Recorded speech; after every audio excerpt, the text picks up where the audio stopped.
आप सभी का स्वागत है रविजॉन फार्मिंग लीडर में। मैं रवि त्यागी, आपका होस्ट एंड दोस्त। मेरे सभी बुजुर्ग और किसान साथियों को मेरा राम राम। तो किसान साथियों, आज हम बात करेंगे मोती की खेती के बारे में। ये वही मोती है जो बोला जाता था कि हंस चुगेगा दाना और कौवा मोती खाएगा, लेकिन अब कौवा नहीं खाएगा मोती, क्योंकि इसे हम उगा रहे हैं अपनी देख रेख में। तो चलिए देखते हैं।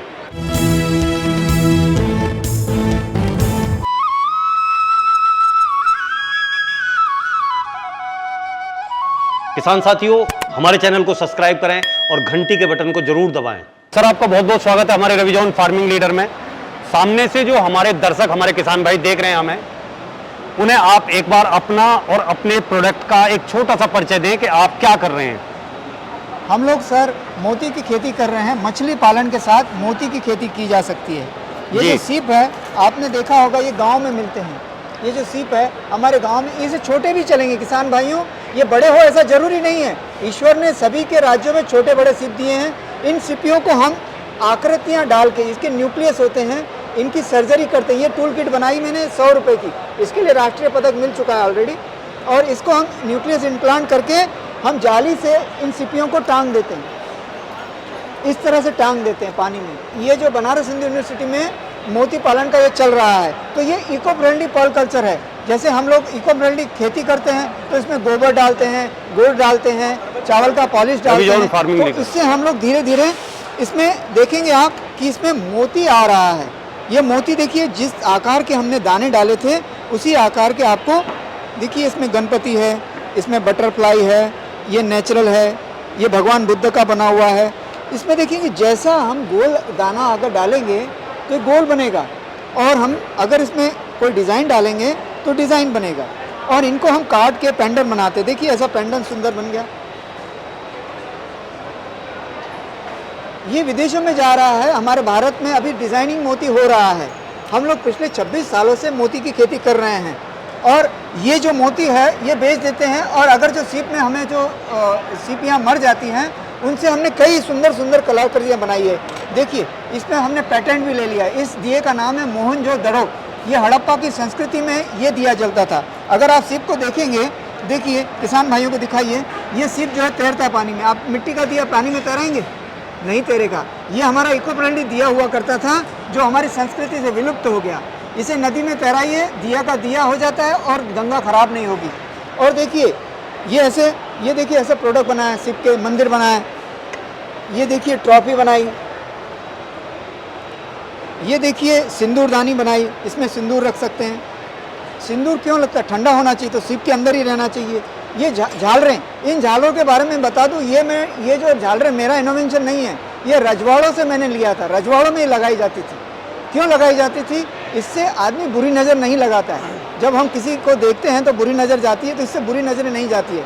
और ये वाले झालर देखिए कितना बड़ा सुंदर है, ये भी इको फ्रेंडली है। इसकी क्वालिटी देखिए, अंदर से डिज़ाइनिंग की गई है। तो ये वाला दिया देखिए, ये बड़ा सुंदर है। ये अगर आपका सिर्फ मोती बना देता है तो 200 रुपये में बिकता है, लेकिन अगर वो मर जाता है तो 300 रुपये मिल जाते हैं। तो दोनों हाथ घी में है किसान के। और मोती पालन करके, मछली पालन करके, बतख पालन करके, इंटीग्रेटेड पालन करके मोती की आय को, इनकम को किसान दुगना कर सकता है। ये संभव है। तो सर, जैसा आपने कहा कि हम मछली भी पाल सकते हैं, मोती भी पैदा कर सकते हैं और बतख पालन भी वहाँ कर सकते हैं, तो किसान ऐसे कितना पैसा खर्च करे कि जो इस काम में आ जाए? तो कितने पैसे में शुरू हो सकता है? ये 500 से 1000, 2000 बड़े आसानी से शुरू कर सकता है, छोटे से छोटा। क्योंकि एक सीप में मोती बनाने के लिए हमें 30 से 40 रुपये खर्चा आता है। अगर वो 10 सीप उगाए या 100 सीप उगाए तो ज़्यादा खर्चा इसका है नहीं जी। और ये इसको खर्चा कहाँ आता है? तालाबों बनाने में। इसका सबसे बड़ा खर्चा है हमें तालाब बनाने के लिए। अच्छा। तो तालाब न बनाते हुए उसके पास पहले से अगर तालाब है, मछली पल रही है, बतख पल रहे हैं, गाय के लिए पानी है, खेत के लिए पानी जा रहा है, कोई हौद है, तो उसमें ये मछली के साथ मोती पालेगा तो एक डबल इनकम हो जाएगी। अगर मान लो हमारे पास पहले से ही या तो नेचुरल पॉन्ड हो या हमने बनाया हुआ पॉन्ड है, अगर हम उसे इस्तेमाल कर ले तो खर्चा नहीं आएगा? बिल्कुल नहीं आएगा। तो हम लोग इसमें मोती पाल लेंगे, और उस मोती को तो हम पालेंगे ही, हमारा हैंडीक्राफ्ट भी बन जाएगा। हमारा दोनों तरह का विजन है। और एक अच्छी बात आप जो नहीं पूछी, इस मोती पालन को जो मेरी इनकम आ रही है, जो आज मैं इतना इनकम, ये 20-20 लाख रुपए खर्चा कर रहा हूँ टूल्स में, मैंने टूल्स बनाया, तो इतना पैसा कहाँ से आया? अभी तो मेरा पहला क्रॉप आ रहा है, इसके पहले मैंने 18 क्रॉप किए, लेकिन पार्टनरशिप में किए थे, मेरा नहीं था। जी। अब मेरा पहला क्रॉप आ रहा है, लेकिन इसके पहले भी मेरे पास इनकम बहुत आ गई है। अच्छा। कैसे आई सर, मैं बताऊं, पर्ल टूरिज्म से। अच्छा, मेरे अच्छा। पास लोग आते हैं देखने, और सर देखने का 6,000 रुपये मिलता है, जो कम अमाउंट नहीं होता है। एक आदमी अगर 6,000 रुपये आपको दे रहा है पर्ल टूरिज्म के नाम पे, अच्छा, तो सर ये बड़ी इनकम है किसान के लिए। क्या हमारे अगर कई किसान भाई जो उनके यहाँ लोग देखने आते हैं कि दूध कैसे निकलता है, मक्खन कैसे बनता है, मोती कैसे उगता है, अगर ये भी देखने बिल्कुल को मिल बिल्कुल जाए बिल्कुल, सर, हाँ, तो बड़ी अच्छी बात हाँ, है। उसको सर मार्केट मिल जाता है। ये जो मोती हम 200 रुपये बेचते हैं, दलालों को बेचते हैं, अगर हम डायरेक्ट बेचें तो 1100 में बिक रहा है। तो हमें डायरेक्ट मार्केट भी जरूरी है सर। मार्केट भी जरूरी है। मार्केट भी बिल्कुल अगर बिल्कुल। किसानों को ये बात फैलाई जाएगी तो वो लोगों को मार्केट मिलेगा और किसान का बाहर सही आदमी तक पहुंच जाएगा। तो ये आपने बड़ी अच्छी बात बताई।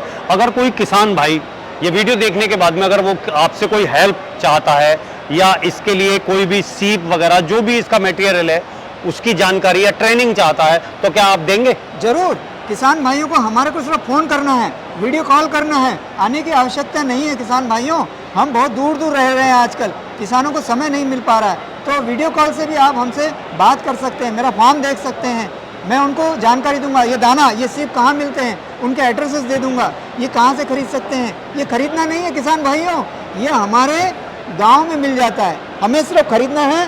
तो ये जो न्यूक्लियस आते हैं, ये डिज़ाइन वाले, ये खरीदने हैं, इसके जी। अंदर जो जाली लगती है इसको हम वो खरीदना है, ये तो हमारे गांव में मिल जाती है। तो किसान भाइयों को मैं सिखाऊंगा कि अपने गांव में सिर्फ कैसे ढूंढते हैं। आप वीडियो से मेरे से वीडियो कॉल करके सीख सकते हैं, उसका कोई हम चार्ज नहीं लेते। जब तक आप प्रैक्टिकल के लिए नहीं आएंगे हम कोई चार्ज नहीं लेते। तो सर आप ये जो मोती की खेती है ये कितने एकड़ में कर रहे हैं और आपकी वो जो प्रोडक्शन है वो कितनी आ रही है, आप कितनी कमाई कर पा रहे हैं? मेरे को 2 एकड़ मिले हुए हैं, उसमें मैंने 1 ही एकड़ में कर रहा हूँ, उसमें 60,000 सीप लग सकती हैं। मैंने 55,000 तक सीप लगा दी है बनारस हिंदू यूनिवर्सिटी में, अच्छा। वाराणसी में, और उसे मैं इको ब्रांडिंग कर रहा हूँ और इसका 1 करोड़ से ज़्यादा का हमारा इसका फ़ायदा होगा। और मैंने ये natural eco friendly pearl culture कर रहा हूँ जी। मैं, और ये 1.5 साल से अधिक समय हो गया है, मैंने उसको ऑपरेट कर लिया है और धीरे धीरे वो बन रहा है। इसमें मुझे वहाँ के क्लाइमेट के हिसाब से 2 साल के करीब समय लग रहा है कि मोती आने में। अच्छा। और अभी अगर आप भविष्य में हम बनारस आ रहे हैं जी। तो मैं आपसे रिक्वेस्ट करूँगा, आए वहाँ फार्म पे देखा जाए कि हमारा मोती कैसा आता है। अच्छा अच्छा, हाँ। तो सर आपने ये मोती की खेती के बारे में इतनी अच्छी जानकारी दी, उसके लिए आपका बहुत बहुत धन्यवाद। धन्यवाद। तो साथियों, आपने सर से इतनी अच्छी जानकारी ली कि हम एक ही पौंड में मछली भी उगा सकते हैं, मोती भी उगा सकते हैं, बतख भी पाल सकते हैं, और बिल्कुल सब कुछ इको फ्रेंडली। हम मोती भी लेंगे, हम डेकोरेटिव सामान भी बनाएंगे, सब कुछ हम करेंगे, तो क्यों ना आगे बढ़ेगा हमारा किसान। अगर ये जानकारी आपको अच्छी लगी हो तो वीडियो को लाइक करें, शेयर करें, चैनल को सब्सक्राइब करें और घंटी के बटन को जरूर दबाएं। ये वीडियो देखने के लिए आप सभी का बहुत बहुत धन्यवाद। मैं रवि त्यागी, रवि जॉन फार्मिंग लीडर से।